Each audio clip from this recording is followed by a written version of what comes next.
Hello there. As we close out this week's lesson on self esteem, let's make sure that we're crystal clear on what we've been teaching and what our youth need to walk away remembering. So, before we dive into anything else on this journey, it's going to be important to keep reinforcing the foundation, and that is what is self esteem. And we all know, because we've been talking about it all week, self-esteem is a person's overall sense of their own value and worth. It's how you see yourself, how you feel about yourself, and what you believe that you deserve. That belief, whether it's positive or it's negative, it shows up in our behavior, it shows up in our choices, it shows up in our relationship, and it's going to show up in our future. We don't want to just throw this definition around at our youth and move on. We want to find fun, consistent, and creative ways to help them really own it. So that's through journaling, engaging activities, and simple challenges like giving them a positive affirmation every day. We're creating a positive, uplifting environment where growth is possible. So let's briefly revisit the difference between high self-esteem and low self-esteem, because this is going to help us to not only understand our youth better, but guide them better. So with high self-esteem, the confidence shows up. A young person who has high self-esteem, they believe in themselves. They trust their own abilities. They're the ones that are going to speak up in a class or group discussion. They're going to participate in extracurricular activities and leadership opportunities. They're the ones that are going to handle challenges with resilience. They're going to seek growth in whatever avenue it is, and they're going to ask for feedback while trying new things. As adults, when we have high self-esteem, these same traits with us would be like a confident employee that'll share their ideas or look for ways to improve and show up ready to lead and grow. And people with high self-esteem, they position themselves for success because they believe that they're worthy of it.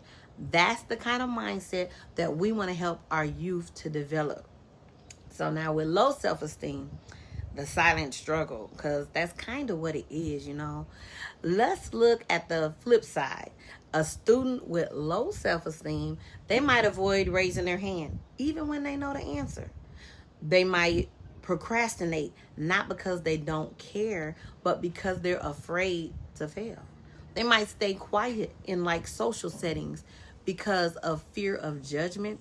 And as adults, those same things might look like holding back at work, being afraid to answer questions, feeling stuck and comparing themselves to others, feeling unworthy or feeling invisible or feeling hopeless.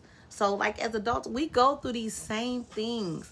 Everything becomes heavy. Life feels like it's too much. And many of our youth live in that space silently. That's why it's our job to observe, to engage, to uplift, and most importantly, we got to be consistent.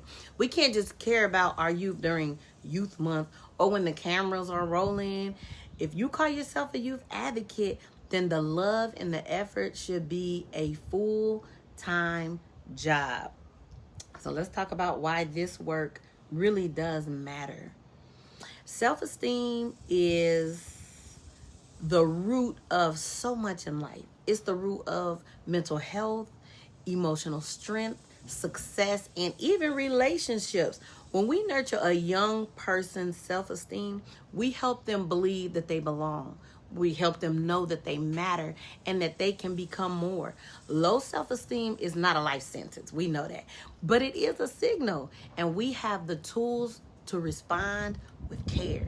We can encourage them and we can take action.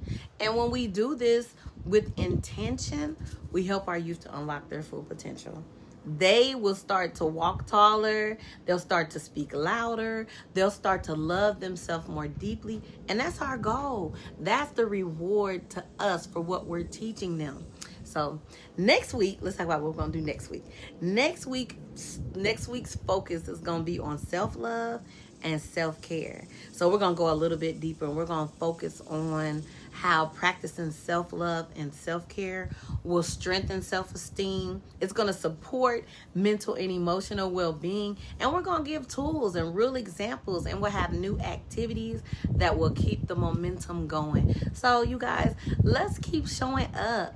Let's keep pouring into our young people's lives, not just when it's easy, not just when it's convenient, but as a commitment. Let's be committed to this, because together we're not just making noise, we're making a difference. I thank you so much for being here, for caring, for continuing this important work. I'm just going to say, let's work together. Let's stay consistent. Let's build our youth up every single day. And this can really work. Enjoy your day. Thank you so much.